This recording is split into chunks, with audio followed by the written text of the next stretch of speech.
অগ্নিকাণ্ডের ঘটনা ফের শহরে।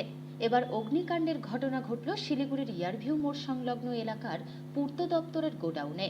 বুধবার সকালে এই অগ্নিকাণ্ডের ঘটনায় আতঙ্ক ছড়িয়েছে শহর শিলিগুড়িতে। যদিও ঘটনার কিছু সময়ের মধ্যেই আগুন নিয়ন্ত্রণে আনে দমকল কর্মীরা, তবে ততক্ষণে অবশ্য গোডাউনটি পুড়ে ছাই হয়ে যায়। যদিও আগুন লাগার কারণ এখনো স্পষ্ট নয়, সেক্ষেত্রে সব দিক খতিয়ে দেখছে দমকল কর্মীরা।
স্যার আপনার নাম? আমি Ranbir Chowdhury, sub officer Siliguri fire station. বলছিলাম যে কী করে ঘটনাটা ঘটলো আর কতক্ষণে আপনারা খবর পেয়েছেন? আমি 7:55 কন্ট্রোল রুমে ফোন আসে।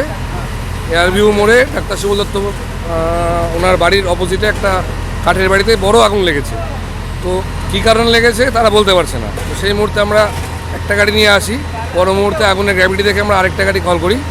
তো এটা দেখলাম যে পিডাব্লিউডির শুনছি, যেটা পিডাব্লিউডি একটা স্টোর রুম। এখানে কেউ থাকতো না, কোনো স্টোরও কিছু নেই, কিছু লেবার হয়তো মাঝে মাঝে থাকে। যাই হোক, কোনো ইনজুরি আমরা এখনও অবধি পাইনি। এমনি আগুনটাকে আমরা অ্যারেস্ট করতে পেরেছি, এখন আগুন কন্ট্রোলে আছে। কারণ আমরা বলতে পারবো না, কারণ আমরা যখন দেখেছি তখন পুরোটাই আগুনে ইনভলভ হয়ে গেছিলো, কিছুই নেই। কটা ইঞ্জিন ব্যবহার হয়েছে? দুটো ইঞ্জিনে ব্যবহার হয়েছে। কতক্ষণ টাইম লাগলো স্যার? আপনারা দেখছেন 8টার সময় এসেছি, 8:34, 35 মিনিটস। দাদা আপনার নাম? আমার নাম অক্ষয় চক্রবর্তী। কী হয়েছে এই ঘটনাটা? এই পিডব্লিউডি এটা আগে তো কোয়ার্টার ছিল, এখন তো এখানে লোকজন থাকে না, দীর্ঘদিন থেকে ভাঙা জর্জীর্ণ হয়ে আছে। আমাকে 1 ঘন্টা আগে লোকে বললো যে পিডব্লিউডি কোয়ার্টারে আগুন লাগছে। তা এসে দেখি বিকট রূপ আগুনের। ফায়ার ব্রিগেড কতক্ষণে আসছে? ফায়ার ব্রিগেড আধা ঘন্টা 45 মিনিট হয়ে গেল। ফায়ার ব্রিগেড আসার পরেই আগুনটাকে আয়ত্ত নিল, নাহলে আগল বগলে সব জ্বলে যেত। জায়গার নাম এটা কোন জায়গা? হ্যাঁ, কোন জায়গা এটা? এটা এয়ারভিউ মোড়।